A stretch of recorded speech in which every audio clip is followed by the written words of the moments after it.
વિદ્યાર્થી મિત્રો નમસ્કાર, ઓમ શાંતિ। આપણે ચેપ્ટર નંબર 1 સજીવ વિશ્વ એમાં નીટના એક્સ્ટ્રા પોઈન્ટ્સ જે જોવાના છે એ ચાલુ કરીએ છીએ આપણે। તો મિત્રો 11th biology chapter number 1 NEET. તો સૌથી પહેલા આપણે વિજ્ઞાન અને જીવ વિજ્ઞાન આ બે શબ્દનો અર્થ મિત્રો સમજવાનો છે। વિજ્ઞાન જેને આપણે સાયન્સ કહીએ છીએ, આ સાયન્સ એ લેટિન શબ્દ સાયન્ટિયા, બરાબર છે। સાયન્ટિયા એ લેટિન શબ્દ છે, એના પરથી મેળવેલો શબ્દ છે સાયન્સ। સાયન્ટિયા લેટિન શબ્દ પરથી આવેલો શબ્દ છે સાયન્સ, કે જેનો અર્થ થાય છે જ્ઞાન એટલે કે નોલેજ। હવે બાયોલોજી જીવ વિજ્ઞાન, હવે જીવ વિજ્ઞાન છે બાયોલોજી, આ ગ્રીક ભાષાના બે શબ્દો પરથી આવેલો શબ્દ છે। ગ્રીક ભાષાના બે શબ્દો, એટલે પહેલો શબ્દ છે બાયોસ, BIOS, બાયોસ નો અર્થ થાય જીવ, અને બીજો શબ્દ છે લોગસ, લોગસ નો અભ્યાસ થાય, લોગસ નો અર્થ થાય અભ્યાસ અથવા તો સ્ટડી। હવે મિત્રો બાયોલોજીમાં બે શબ્દો છે, બાયોસ અને લોગસ। બાયોસ નો અર્થ એવું કીધો કે જીવ, અને લોગસ નો અર્થ થાય અભ્યાસ। તો આનો મતલબ એવો કે જીવનો અભ્યાસ, બરાબર। તો સંપૂર્ણ અર્થ કરીએ, બાયોલોજીનો અર્થ આવો થાય જીવંત સજીવોનો અભ્યાસ, બરાબર છે। જીવંત સજીવો છે, બરાબર, એનો અભ્યાસ જે વિજ્ઞાનની શાખામાં કરવામાં આવે છે મિત્રો, એને કહેવામાં આવે છે બાયોલોજી। એટલે તો બાયોલોજી છે અને આપણે સજીવોની એક ઉદ્વિકાસની સ્ટોરી પણ કહેવામાં આવે છે। સજીવના ઉદ્વિકાસની સ્ટોરી એટલે જીવ વિજ્ઞાન। હા, સૌપ્રથમ આ જીવ વિજ્ઞાનના અભ્યાસનું અવલોકન મિત્રો ગ્રીક પ્રકૃતિવિદ એરિસ્ટોટલે કરવામાં આવ્યું, બરાબર છે। ગ્રીક પ્રકૃતિવિદ મિત્રો, પ્રકૃતિવિદ એટલે પ્રકૃતિના અભ્યાસુ, વનસ્પતિ છે, બરાબર છે, એની ખુલ્લા મેદાનોની અંદર, જંગલની અંદર, પ્રકૃતિની અંદર પોતાના નિવાસ સ્થાનની અંદર જ રહી અને જે સંશોધન કાર્ય કરે છે અને પ્રકૃતિવિદ કહેવામાં આવે છે, બરાબર છે। તો એરિસ્ટોટલનો સમયગાળો છે 384 થી 322 BC, બિફોર ક્રિસ્ટ, મતલબ કે ઈસુ ખ્રિસ્તના જન્મ પહેલા, એટલે કે ઈસવીસન શરૂ થઈ ત્યારથી તે 384 વર્ષ પહેલાની વાત છે, અને એનો મૃત્યુ બરાબર 322 BC। તો આ જે વચ્ચેનો સમયગાળો છે એને કહેવામાં આવે છે એરિસ્ટોટલ નો સમયગાળો છે, અને એને જીવ વિજ્ઞાનના પિતા કહેવામાં આવે છે, બરાબર। ધ ફાધર ઓફ બાયોલોજી કોને કહેવામાં આવે છે? એરિસ્ટોટલને કહેવામાં આવે છે। એરિસ્ટોટલને પ્રાણીશાસ્ત્રના પિતા પણ કહેવામાં આવે છે, બરાબર। પ્રાણી વિજ્ઞાનના પિતા, પ્રાણીશાસ્ત્રના પિતા પણ એરિસ્ટોટલને જ કહેવામાં આવે છે। ત્યાર પછીનું વાક્ય છે જીવ વિજ્ઞાન શબ્દ, બાયોલોજી જીવ વિજ્ઞાન આવો શબ્દ સૌથી પહેલા ફ્રેન્ચ પ્રકૃતિવિદ લેમાર્ક અને જર્મન વૈજ્ઞાનિક ટ્રેવિનેરસ, બરાબર છે, કે જે 1744 થી 1829 નો સમયગાળો છે, બરાબર, એના દ્વારા આપવામાં આવેલો છે। ટૂંકમાં આ જીવ વિજ્ઞાન કે બાયોલોજી શબ્દ છે એ બે વૈજ્ઞાનિકો દ્વારા આપેલો છે, કે ફ્રેન્ચ વૈજ્ઞાનિક લેમાર્ક પ્રકૃતિવિદ અને જર્મન વૈજ્ઞાનિક ટ્રેવિનેરસ, આ બે દ્વારા આ શબ્દો આપવામાં આવ્યો બાયોલોજી। પછી મિત્રો જીવ વિજ્ઞાનની બે મુખ્ય શાખા જે તમે જાણો જ છો, એક છે વનસ્પતિ શાસ્ત્ર, જેને આપણે બોટની કહીએ છીએ અથવા ફાઇટોલોજી પણ કહેવામાં આવે છે, અને બીજું છે પ્રાણી શાસ્ત્ર એટલે કે ઝૂઓલોજી, બરાબર। તો વનસ્પતિ શાસ્ત્ર અને પ્રાણી શાસ્ત્ર, બોટની અને ઝૂઓલોજી, આ વનસ્પતિની બે શાખા। ત્યાર પછી મિત્રો નામ છે થિયોફ્રેસ્ટસ। થિયોફ્રેસ્ટસ નો સમયગાળો છે ઈસુ ખ્રિસ્તના જન્મ પહેલા 370 થી 287 વર્ષ, બરાબર, BC, બિફોર ક્રિસ્ટ। તેને વનસ્પતિ શાસ્ત્રના પિતા કહેવામાં આવે છે, ફાધર ઓફ બોટની, બરાબર। થિયોફ્રેસ્ટસ, કારણ કે વનસ્પતિ વર્ગીકરણની અંદર થિયોફ્રેસ્ટનું, બરાબર છે, બહુ મોટું નામ છે।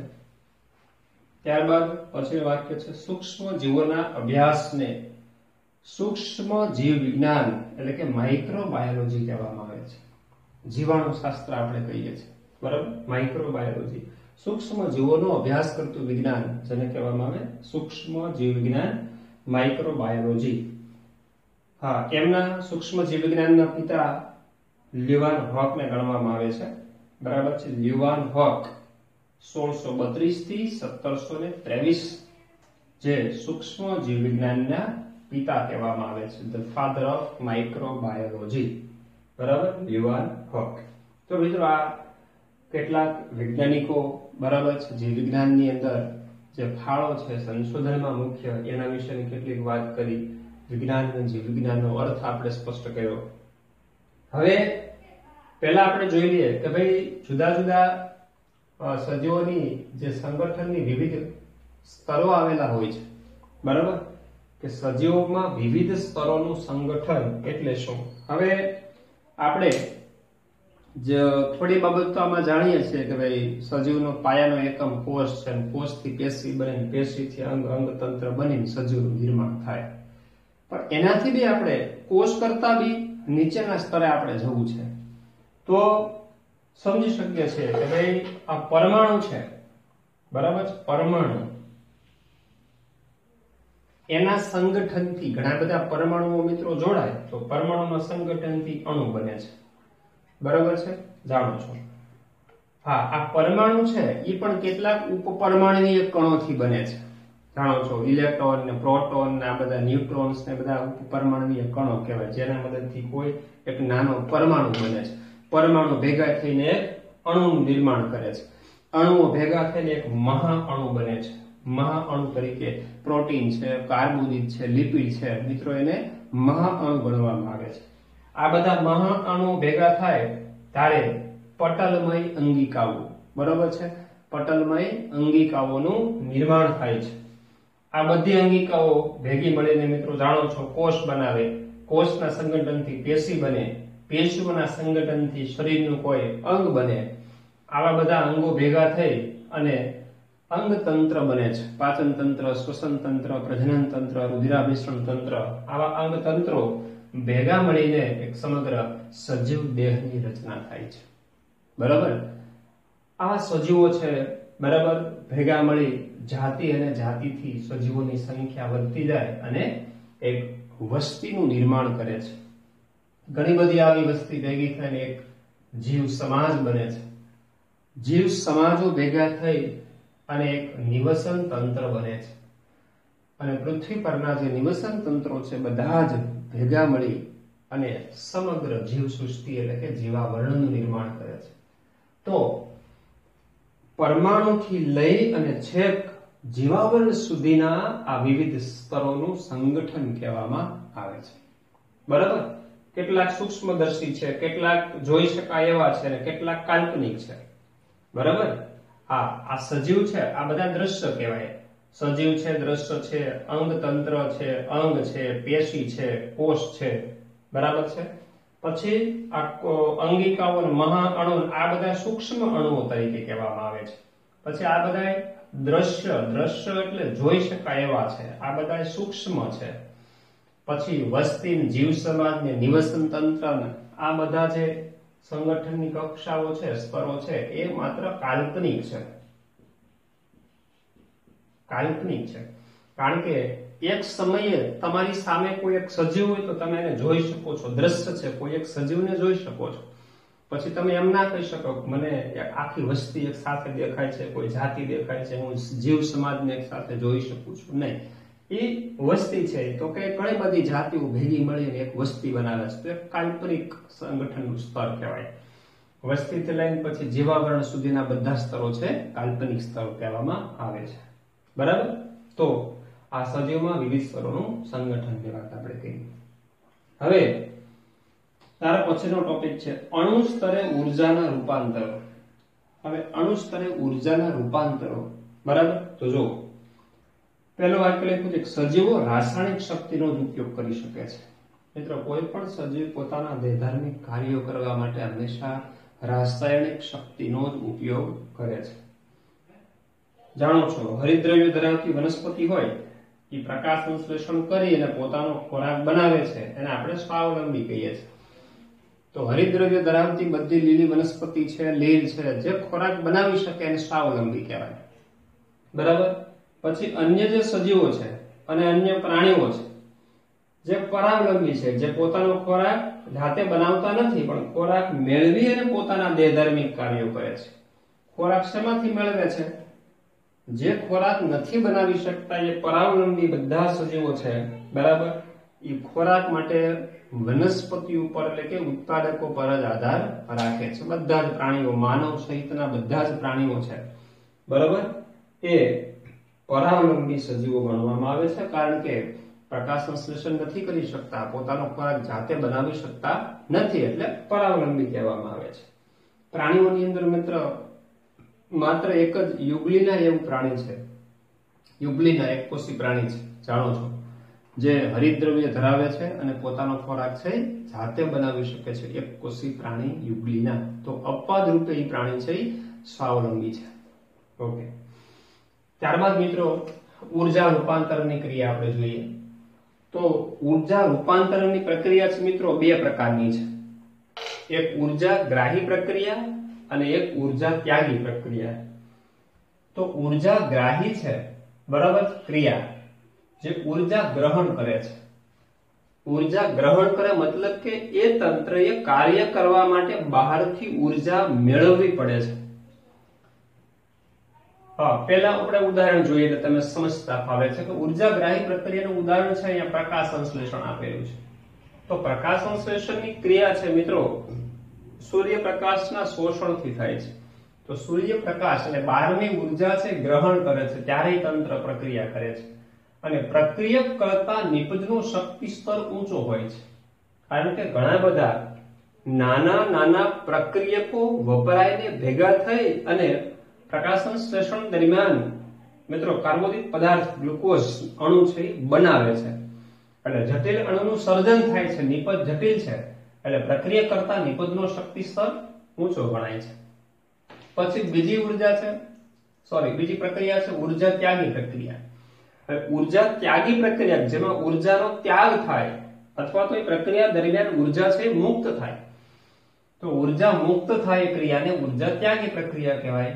બરાબર છે. અહીંયા ઉદાહરણ પહેલા લઈ લઈએ તો કે શ્વસનની ક્રિયા છે, જાણો છો મિત્રો, એમાં ઉર્જા ઉત્પન્ન થાય છે એટીપી સ્વરૂપે, બરાબર. એટલે નિપજ કરતા પ્રક્રિયકનો શક્તિ સ્તર ઊંચો હોય છે. કારણ કે અહીંયા કાર્બોદિતનું વિઘટન થઈ જાય છે, બરાબર. તો મહાઅણુનું વિઘટન થાય તો નિપજ કરતા પ્રક્રિયકનો શક્તિ સ્તર છે ઊંચો હોય છે, જ્યારે ઉર્જા ગ્રાહી પ્રક્રિયામાં નિપજનો શક્તિ સ્તર છે એ ઊંચો હોય છે.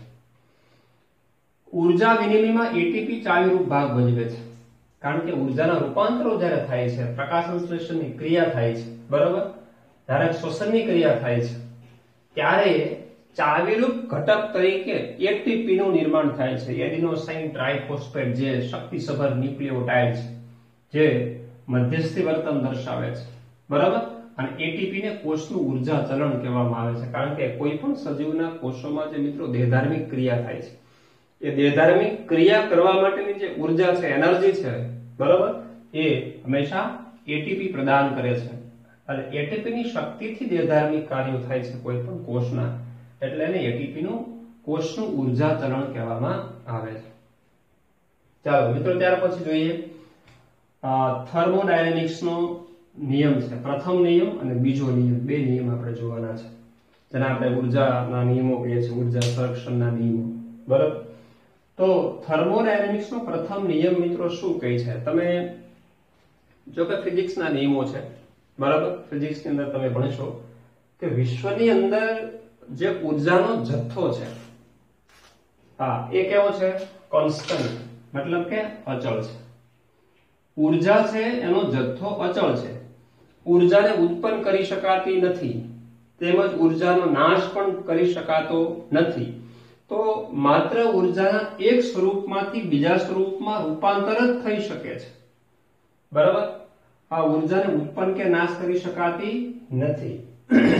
તો આ બાબતને, આ વિધાનને થર્મોડાયનેમિક્સનો પ્રથમ નિયમ ગણવામાં આવે છે, પ્રથમ નિયમ કહેવાય છે. ફરીથી વાત કરીએ વિશ્વમાં રહેલા ઉર્જાનો કુલ જથ્થો છે એ અચળ છે, ઉર્જાને ઉત્પન્ન કરી શકાતી નથી કે ઉર્જાનો નાશ પણ કરી શકાતો નથી, માત્ર ઉર્જાના એક સ્વરૂપમાંથી બીજા સ્વરૂપમાં રૂપાંતર કરી શકાય છે. ત્યારબાદ મિત્રો જોઈએ મુક્ત ઉર્જા. હવે મુક્ત ઉર્જા એટલે શું? કોઈ પણ તંત્રને પ્રાપ્ત થતી ઉર્જા છે, કાર્ય કરવા માટે પ્રાપ્ત થતી ઉર્જા છે એને મુક્ત ઉર્જા કહેવાય છે. બરાબર. હવે દાખલા તરીકે આપણું શરીર છે, માનવ શરીર એક જટિલ તંત્ર છે.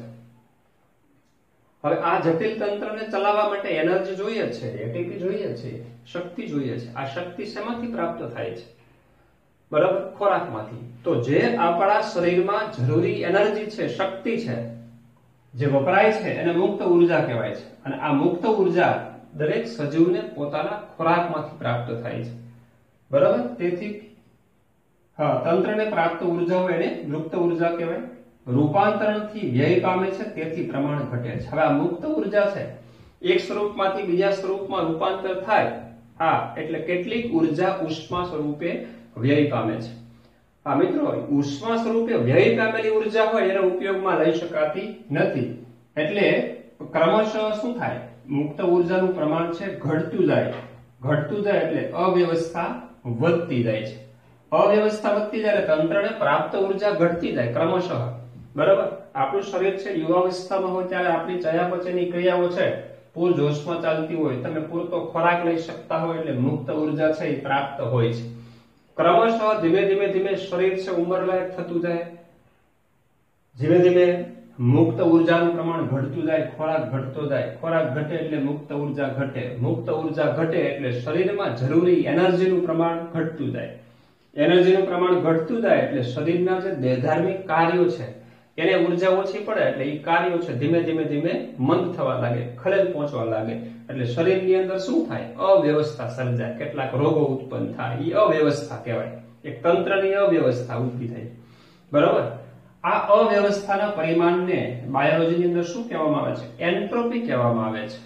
તો તંત્રમાં અવ્યવસ્થા જે ઊભી થાય છે કોના અભાવે? મુક્ત ઉર્જા ઘટે એટલે શરીરમાં અવ્યવસ્થા ઉત્પન્ન થાય. આ અવ્યવસ્થાના પરિમાણને શું કહેવામાં આવે છે?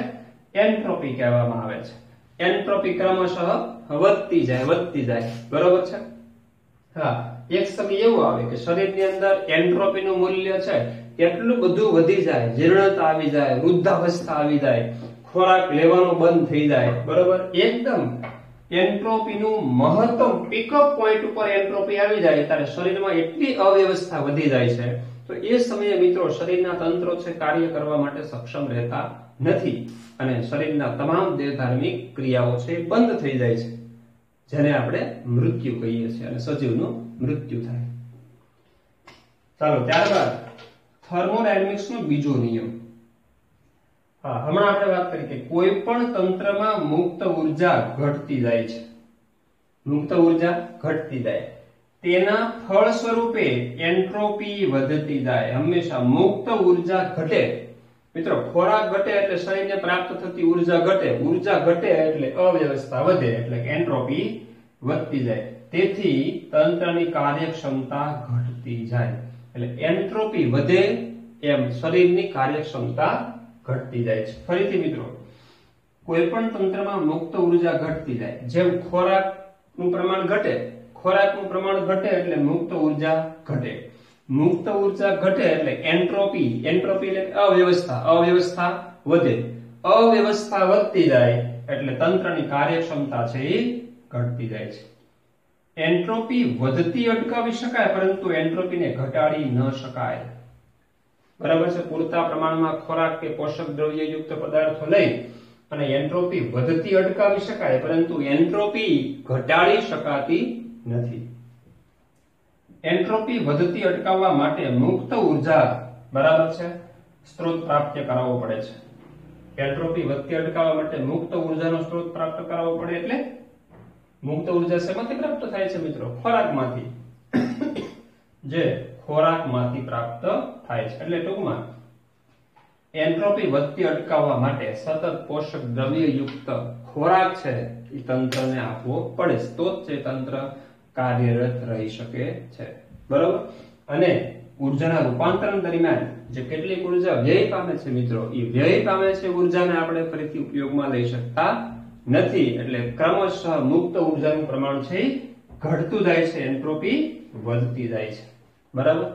તો આટલા પોઈન્ટ આપણે આજે જોયા. બરાબર. સામાન્ય બધી માહિતી જોઈ, પછી અણુસ્તરે ઉર્જાના રૂપાંતરો, ઉર્જા ગ્રાહી ઉર્જા ત્યાગી પ્રક્રિયા, થર્મોડાયનેમિક્સનો પ્રથમ બીજો નિયમ અને વિવિધ સ્તરોનું જે સંગઠન જે છે. બરાબર. તો નેક્સ્ટ લેક્ચરમાં આપણે આગળ વધીએ. ઓમ શાંતિ.